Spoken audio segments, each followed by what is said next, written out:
Hello Horizon, my name is Ryan, and today I'll be reading Isaiah 2, 1 through 5, and then sharing some thoughts with you for this Advent season.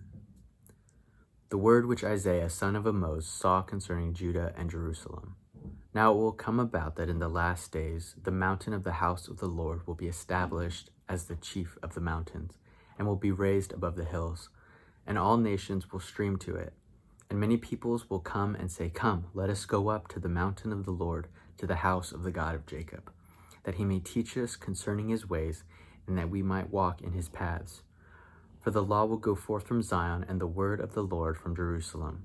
And he will judge between the nations, and will render decisions for many peoples.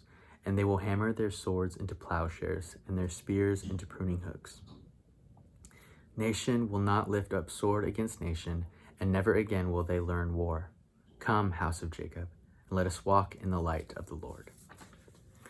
So as we read this passage, I think there are a few things that we can see and anticipate as we enter into Advent. Number one, the anticipation that when Jesus returns, the house of God, the presence of God, will be as real and as visible as the mountains. I think also, as we celebrate Advent, we can see that this has happened already. I think as we testify and talk about God's work in our lives, oftentimes it is as real as the mountains. Number two, all people will have access to the house of God, that all people will be able to say, Come, let us go and learn and be with the Father. Again, it has happened, and it has not yet happened, that it is now but not yet. And number three, God will judge or bring justice to the nations because he is righteous.